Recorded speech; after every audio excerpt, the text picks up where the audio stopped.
이제 욥기의 결론입니다. 저는 욥기 마지막 부분 말씀을 읽으면서 하나님께서 왜 욥에게 이 고난을 주셨는가에 대한 분명한 답을 보았습니다. 물론 욥이 하나님께 던졌던 질문에 대해서 하나님께서는 직접적인 답변을 하시지는 않았습니다. 그런데 욥은 더 이상 질문을 던질 필요가 없게 되었죠. 왜냐하면 그것보다 더 큰 것을 얻었기 때문에 그렇습니다. 아시다시피 욥의 세 친구 엘리바스와 빌닷과 소발, 이 세 사람은 욥을 위로하기 위해서 찾아왔다가 정죄하고 심지어는 저주까지 했죠. 안 그래도 동방 최대의 부자였던 욥은 자신의 모든 재물들은 다 빼앗겼고, 그리고 수많은 종들이 죽었고 10명의 자녀들까지도 죽었습니다. 이것만 해도 견딜 수 없는 고통이 몰려왔는데 욥에게 욕창이 났죠. 손으로 긁다가 나중에는 질그릇 조각 가지고 몸을 긁으면서 가죽이 터지고 피가 나고, 또 아무렇다가 또 피가 나고, 밤새도록 끙끙 앓으면서 온 피부는 시커멓게 변했고 고통 가운데 있었죠.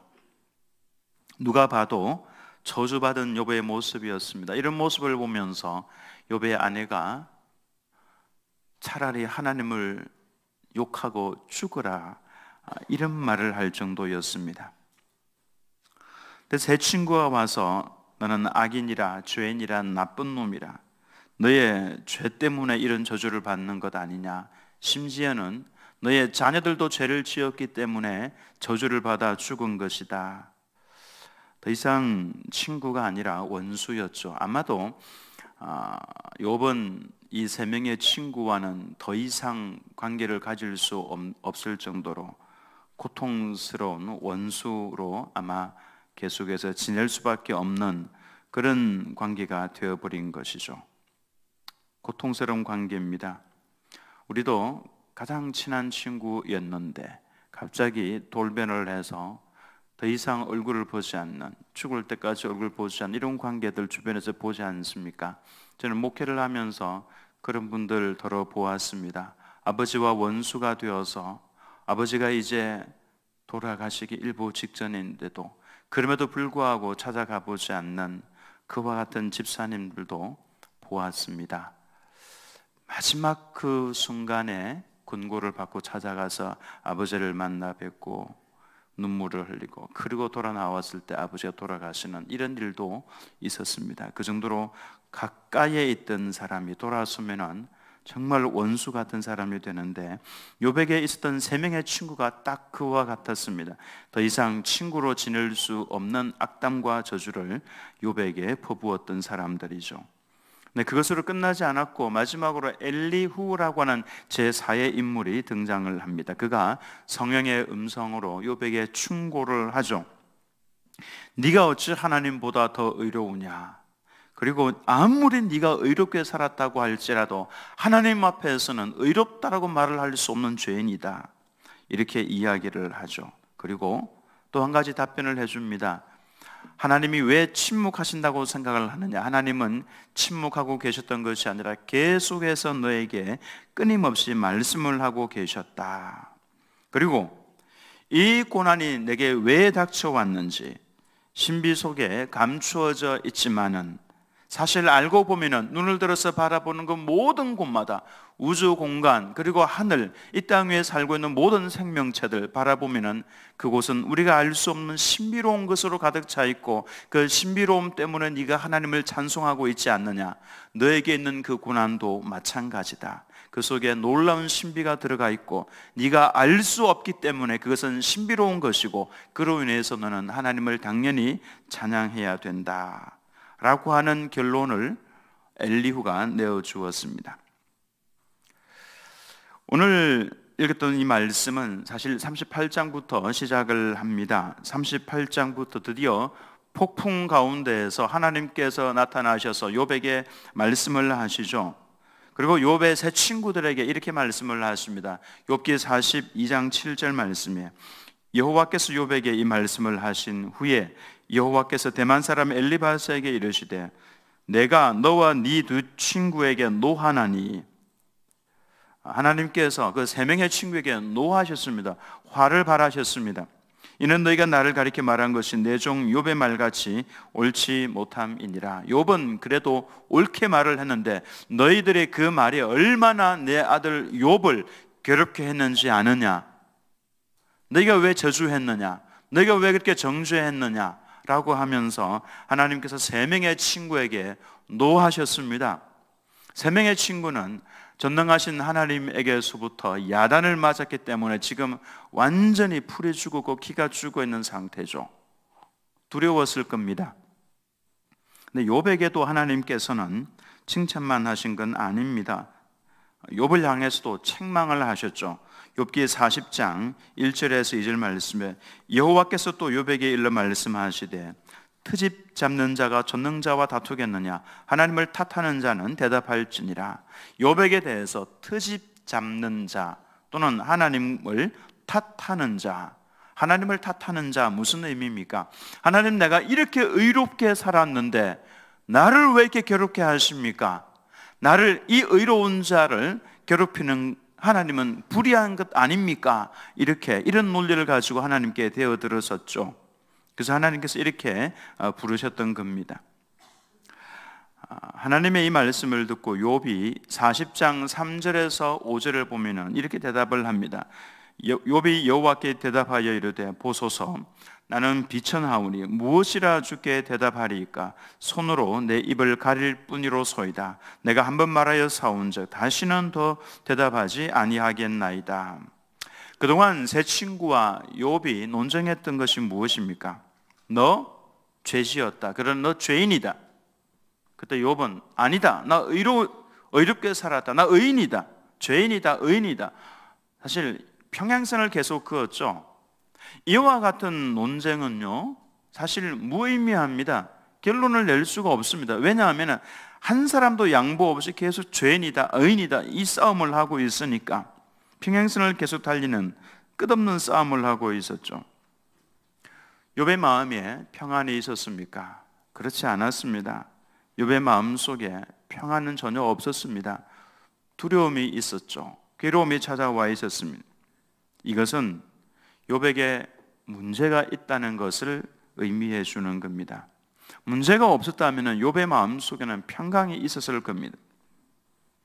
하나님께서 욥에게 원하시는 것이 과연 무엇이었겠습니까? 이 고난을 통해서 욥에게 어떤 것을 기대하셨겠습니까?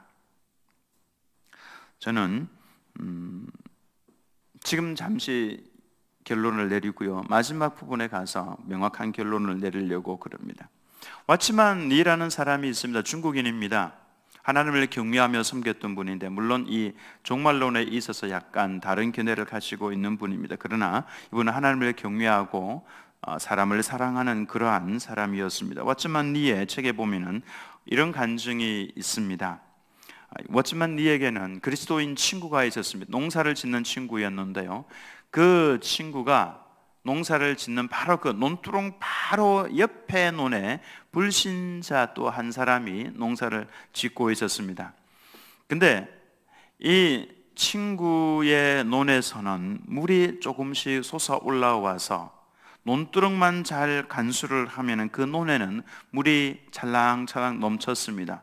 그러나 그 옆에 불신자의 논에는 물이 없었습니다. 그러니 어떻게 하겠습니까? 이 불신자가 밤중에 밤늦게 몰래 나와서 논두렁 한 부분을 파는 거죠. 파고 나면은 물이 찰랑거리는 이 친구의 논에 있던 물이 흘러서 그 불신자의 논으로 흘러 들어가는 겁니다. 그 다음날 일어나서 보면은 분명히 내 논에 물이 가득 차 있었는데 물이 다 사라져 버렸고 그 불신자의 논에 물이 가득 차 있는 겁니다. 그러자 불신자에게 가서 따진 거죠. 아니, 본래 이 물은 내 논에 있던 것인데 왜 당신 논에 가 있습니까? 왜 당신이 다 끌고 갔습니까? 라고 따지는 것이죠. 그러면은 그 불신자는 나는 물을 끌어오지 않았다. 물이 아마도 저절로 우리 논으로 들어온 것 같다 라고 이야기를 하죠. 아마도 농사를 지어 보신 분들은 알 겁니다. 시골에서 논농사를 짓는 분들은 여기저기서 싸우는 소리 들려오죠. 저도 어릴 때 어르신들이 막 그렇게 싸우는 소리를 많이 들었습니다. 물 때문에 싸우는 겁니다. 내 눈에 있던 물을 왜 가지고 갔느냐 이런 거죠. 도랑을 파고 물을 가지고 가는 겁니다. 밤새도록. 어떤 논에서는 물을 억지로 막 펐는데요, 옆에서 살짝 가져가 버리고, 그러면 분노가 일어나죠. 막 싸우고 이런 일이 일어나는 겁니다. 그렇게 싸우고 하루 이틀 지나면서 계속해서 일이 반복이 되는 겁니다. 그 친구의 주장은 이런 겁니다. 본래 이 물은 내 눈에 있던 물이기 때문에 내 눈의 물을 내가 쓰고 내가 보호하는 것은 당연하고 이게 올바른 것 아니냐라고 이야기를 했죠. 근데 그의 마음속에 평안이 없었습니다. 그래서 어느 날 엎드려서 하나님 앞에 엎드려 기도하면서 물었습니다. 하나님, 제가 당연히 취할 저의 권리를 가지고 있는데, 제 권리를 제가 누리고 있는데 제 마음에는 왜 평안이 없습니까? 그때 하나님께서 그 친구의 마음 가운데 말씀을 하셨습니다. 너는 왜 너의 올바른 것만 주장을 하고 그 이상의 일을 할 수는 없더냐? 왜 네 눈의 물을 이웃에게 왜 나누어 주지 아니하느냐? 왜 자꾸만 너는 네 것만 주장을 하면서 너는 지금 네가 하고 있는 일이 틀리지 않다라고 그 일만 이야기하고 있는데 왜 그 이상의 일은 하지 않느냐라고 하는 하나님의 음성을 듣게 된 겁니다. 깨달았죠. 아하, 그렇군요. 저는 제가 옳다는 사실만 우기고 있었지 제 도움과 사랑을 필요로 하는 이웃에게 무엇을 베풀어야 할지 더 높은, 수준 높은 삶에 대해서는 생각을 못하고 있었군요 라고 말씀을 드리고, 그날 저녁에 이 믿는 친구는 논에 가서 자신의 논두렁을 스스로 텄습니다. 그리고는 물을 불신자의 논으로 물이 흘러가도록 해주었죠. 그리고는 다시 이 논두렁을 닫았습니다. 아니나 다를까 저녁 늦게 불신자가 자신의 논에 물을 대기 위해서 또 그 이웃집에 있는 물을 끌어오기 위해서 밤늦게 나왔는데 가서 보니까 깜짝 놀랐죠. 자신의 논에 물이 찰랑찰랑 차 있는 겁니다. 바로 영문을 알아차렸죠. 그리고는 그 다음 날 이 믿는 친구를 찾아와서 고개를 숙이며 말했습니다. 그동안 제가 잘못했습니다. 용서해 주시기 바랍니다. 그리고 당신이야말로 진짜 그리스도인이라고 하는 것을 이제야 제가 알았습니다. 당신 속에 있는 그 그리스도를 나도 믿고 싶습니다. 그래서 전도가 이루어졌다라고 하는 간증입니다. 이 이야기는 내가 옳고 당신은 그르다라고 하는 이 논쟁을 뛰어선 겁니다. 하나님께서 기대하시는 것이 어떤 것인지를 알 수 있는 대목이죠. 상대방은 잘못했고 나는 잘못이 없고 내가 뭐 잘못했냐, 나는 옳다 라고 하는 이 수준을 하나님께서는 우리가 뛰어넘기를 원하고 계신다라고 하는 것이죠. 우리는 욥기를 통해서 이것을 알아야 합니다. 하나님께서 그렇게 이 욥을 이끌어가고 계신다라는 사실을 발견을 합니다. 어떻게 합니까? 38장에 하나님께서 하시는 말씀을 요약을 하면 이렇습니다. 하나님께서 폭풍 가운데 나타나셔서 욥에게 말씀을 하시는데 욥이 던졌던 질문에 대한 답을 하시지 않습니다. 욥이 던졌던 질문이 무엇입니까? 하나님, 내가 잘못한 것도 없는데 왜 내가 이 고통을 당해야 합니까? 왜 내가 이 고통 가운데서 이렇게 괴로워해야 됩니까? 라고 하는 그 질문에 대해서 하나님께서는 답변을 하시지 않습니다. 대신에 이런 말씀을 하십니다. 내가 창조자다. 내가 바다를 만들었고 내가 새벽의 빛을 만들었고 내가 어둠과 계절과 별들의 움직임을 만들었고 번개를, 구름을, 비를 만들었다. 이 자연 속에 나타나 있는 나의 전지, 전능성, 나의 지혜, 완전한 지혜를 네가 보고 있지 않느냐, 이렇게 말씀을 합니다. 그리고 계속해서 다른 말씀을 하십니다. 내가 땅에 기초를 놓을 때에 네가 있었느냐? 누가 그것의 도량법을 정하였는지, 누가 그 줄을 그것의 위에 띄웠는지 아느냐? 그것의 주추는 무엇 위에 두었는지 아느냐? 모퉁이들을 누가 놓았느냐? 그때에 새벽별들이 기뻐 노래하며 하나님의 아들들이 다 기뻐 소리를 질렀느니라. 이 말씀은요, 지구를 창조하실 때의 모습을 하나님께서 지금 잠깐 설명하신 거죠. 그때 새벽별들이 기뻐 노래하며 하나님의 아들들이 다 기뻐 소리를 질렀느니라. 하나님께서 이 지구를 창조하실 때에 곁에 서 있던 천사들이 노래하고 기뻐하고 즐거워하면서 야, 주님 멋있습니다, 너무 아름답습니다, 이렇게 기뻐했다라고 하는 것이죠. 네가 아느냐, 보았느냐? 네가 바다의 샘을 아느냐? 우박창고를 보았느냐? 이제는 우주로 나가십니다. 시선을. 네가 묘성을 메어 묶을 수 있겠느냐? 삼승의 띠를 풀 수 있겠느냐? 네가 별자리들을 각각 제때에 이끌어낼 수 있겠느냐? 북두성을 다른 별들에게로 이끌어갈 수 있겠느냐? 네가 우주의 별의 움직임, 별의 궤도를 아느냐? 가슴 속의 지혜는 누가 준 것이냐? 수탉에게 슬기로움을 준 사람이 누구냐? 까마귀 새끼가 하나님을 향하여 부르짖으며 먹을 것이 없어서 허우적거릴 때에 그것을 위하여 먹이를 예비하여 먹이는 자가 누구냐? 이 메시지의 초점이 무엇입니까? 내가 창조자다, 내가 만들었고 이 지구도 내가 운영을 해가고 있고 저 넓디 넓은 하늘과 우주 만물 모든 별들까지도 내가 다 알고 내가 다 섭리하고 내가 운행을 하고 있다. 그리고 난 다음에 이제는 생명체에 대해서 말씀을 하십니다. 39장 전체는 다 동물 이야기입니다. 산염소 이야기, 암사슴 이야기, 들나귀 이야기, 들소, 타조, 말, 메뚜기, 매, 독수리, 이와 같은 동물들을 말씀을 하십니다. 욥기 39장 26절에서 7절을 보면은 매가 떠올라서 날개를 펴서 남쪽으로 향하는 것이 어찌 네 지혜로 말미암음이냐? 내가 했다는 겁니다. 누가 가르쳐주지 않아도 매는 본능적으로 그렇게 한다라는 겁니다. 독수리가 공중에 떠서 높은 곳에 보금자리를 만드는 것이 어찌 네 명령을 따름이냐? 내가 명령을 했다는 겁니다. 내가 그렇게 설계를 했다라고 하는 것이죠. 하나님께서 그렇게 명령을 해 놓으신 대로 이 모든 짐승들이, 들짐승, 모든 짐승들이 그렇게 지혜를 가지고 자신의 방식대로 살아가고 있다라는 말씀을 하고 계십니다.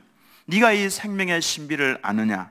누가 그들을 지었느냐? 누가 그들을 기르고 먹이고 있느냐? 이 모든 것을 내가 지었고 내가 관리하고 내가 유지하고 있다라는 말씀을 하셨습니다. 그런데 하물며 이와 같은 짐승들과 우주 세계를 다 내가 하고 있는데 하물며 내 형상대로 지음을 받은 인간이랴, 그 말씀을 하고 계시는 거죠. 이 모든 신비로운 것들 내가 다 알고 있는데 인간에게 일어나고 있는 일들 내가 모를 것 같으냐? 네가 당하고 있는 이 고통과 아픔에 대해서 너는 어찌하여 이 고통을 내게 주셨습니까? 라고 말을 하고 있지만 내가 다 알고 있다, 그 말씀입니다. 내가 무지해서 모르고 있는 것이 아니라 내가 다 섭리하고 있다. 우주 만물을 섭리하고 있는 것처럼 너의 그 일도 내가 다 알고 섭리하고 있다. 뜻이 다 있다라고 하는 것이죠. 우주의 신비를 다 알 수 있습니까? 하나님께서는 다 말씀해 주시지 않았습니다. 욥이 겪고 있는 이 신비도, 고난의 신비에 대해서도 하나님께서는 직접적인 대답을 하시지 않고 있습니다. 그러나 하나님께서 다 알고 계신다라고 하는 것을 잊지 말라는 것이죠. 무슨 말씀입니까? 아버지가 이 어린 꼬맹이에게 다 설명해 주지 않습니다. 뜻이 다 있기 때문에 그런 것이죠. 전능하신 하나님께서도 하나님 마음속에 뜻을 가지고 계시는데 그것 때문에 이 고난을 주신 겁니다. 그 목적을 저는 말씀을 통해서 발견을 했습니다. 욥이 하나님의 말씀을 들어보니까 이 지구와 이곳에 살고 있는 모든 생명체들, 그리고 우주에 있는 모든 것들 알고 보니까 내가 아는 것 같았는데 하나님 말씀하시는 걸 들어보니까 내가 알고 있는 것이 정말 작은 부분이고 바닷가의 모래처럼 작은 부분만 내가 알고 있으면서 마치 다 아는 것처럼 이야기하고 있었던 자신을 인식하고 부끄러워지게 된 것이죠. 욥이 더 이상 할 말이 없었습니다.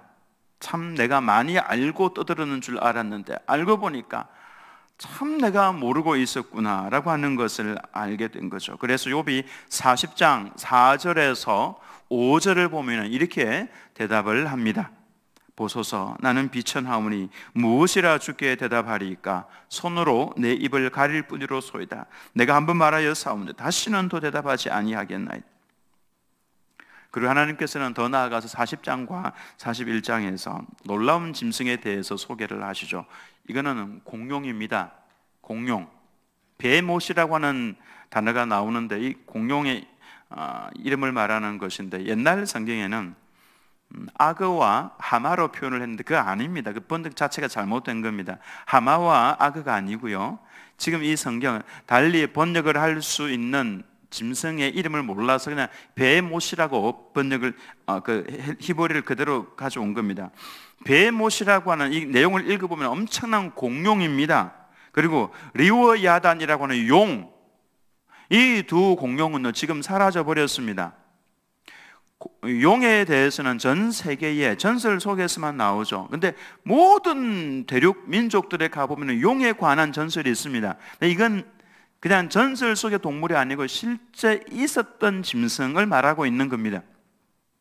그래서 그 사라져 버렸지만은 용, 베헤못, 하나님께서는 이런 말씀을 하시죠.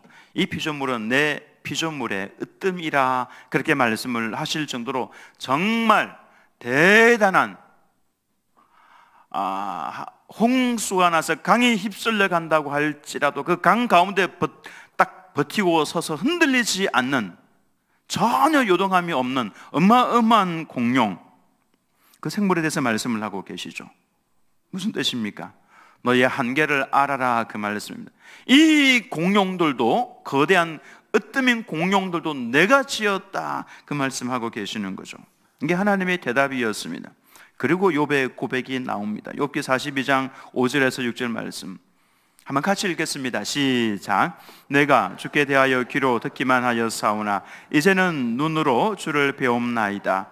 그러므로 내가 스스로 거두어드리고 티끌과 제 가운데에서 회개하나이다. 그렇게 회개하라고 친구들이 막 종용을 해도 전혀 요동함이 없었던 욥이 스스로 이제 하나님 앞에 회개합니다. 왜?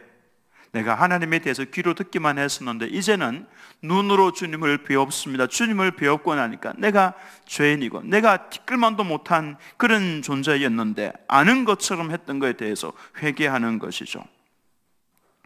욥은 자신에게 왜 고난이 주어졌는지에 대해서 답변을 듣지는 못했습니다만 더 중요한 것을 얻었습니다. 하나님에 대해서 귀로 듣는 신앙에서 눈으로 보는 신앙으로 성장을 하게 된 것이죠. 우리도 어떤 문제를 두고 기도할 때에 그 문제에 대한 답을 얻지 못할 때가 많이 있습니다. 그러나 그 응답보다도 더 놀라운 것은 그 속에서 나를 사랑하시는 하나님의 시선을 느끼는 것이고 하나님을 경험하는 것이고 내 삶에 하나님께서 임재해 계시는구나, 이것을 깨닫게 되면 내 마음속에 있던 질문은 다 사라지게 됩니다. 하나님께서는 이 고난의 문제를 신비 속에 그대로 묻어두셨습니다. 하나님께서 묻어두시면은 우리도 그냥 묻어두면 되는 겁니다.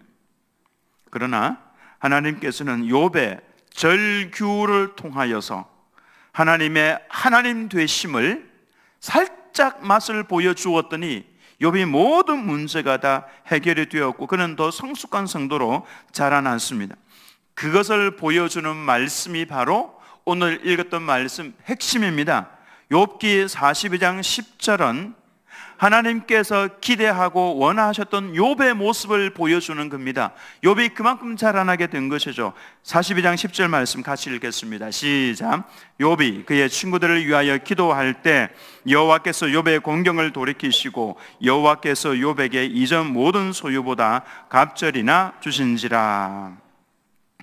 자신의 가슴에 칼을 들이댔던 친구 아닌 친구들입니다.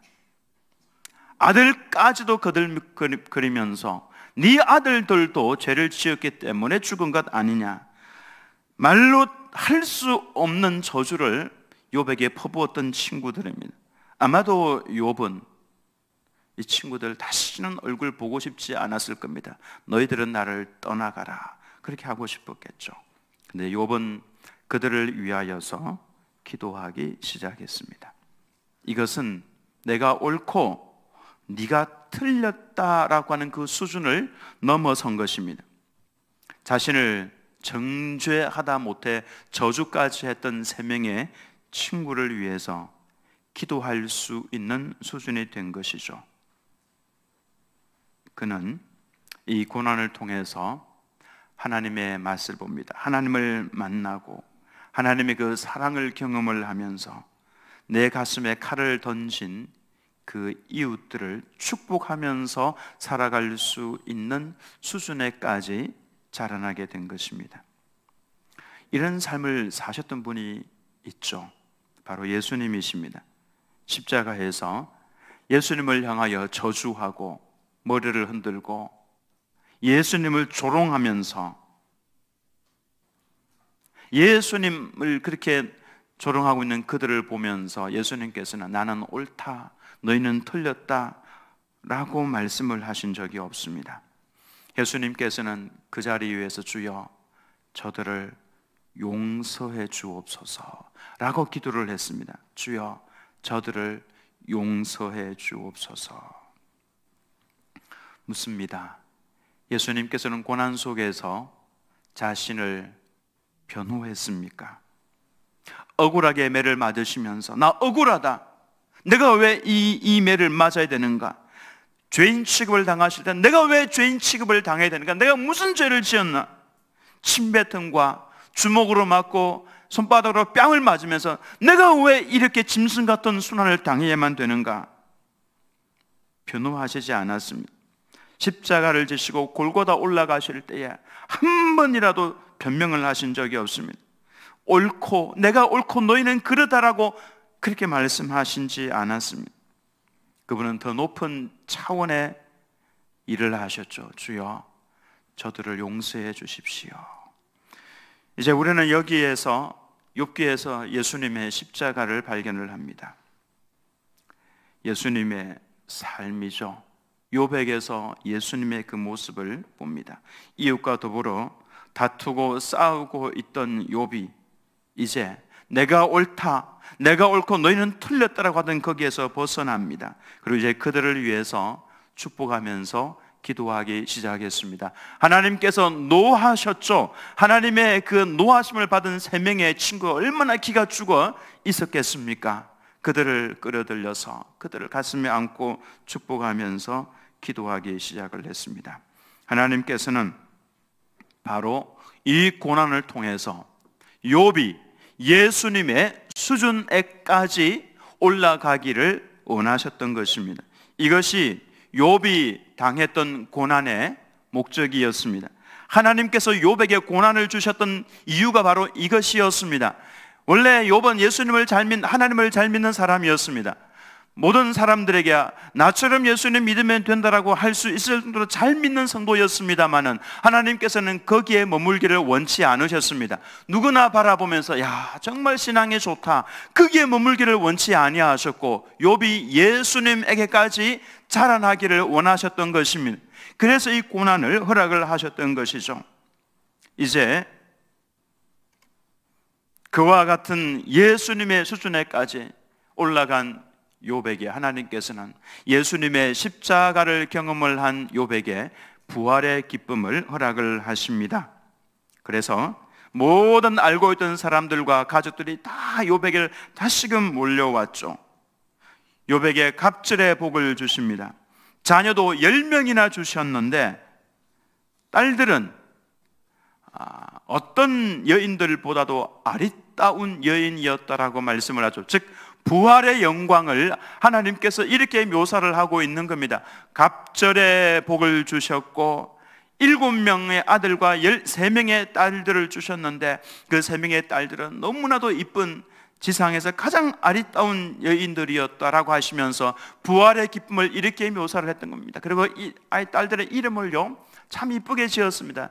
첫째는 여미마, 둘째는 그시아, 셋째는 게렌합북. 이름 이쁘죠? 별로 안 이쁜 것 같아요. 저는 제 손녀들을 보면요 이 그시아, 이 게렌합북 막 이렇게 짓고 싶어요.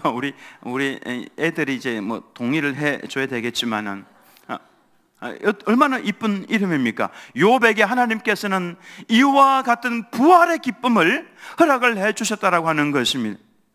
그리고는 욥이 늙어서 나이가 차서 자손 4대까지 보고 나이가 차서 하나님께서 데리고 가셨습니다.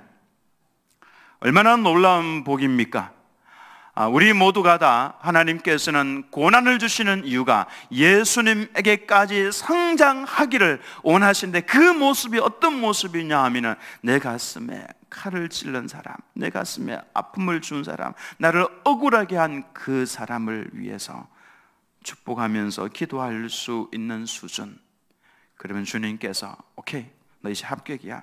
그에게 부활의 영광을 허락을 해 주신다라고 하는 것입니다. 이와 같은 욥의 복이 우리들의 모든 성도님들의 복이 되기를 예수님의 이름으로 축원합니다.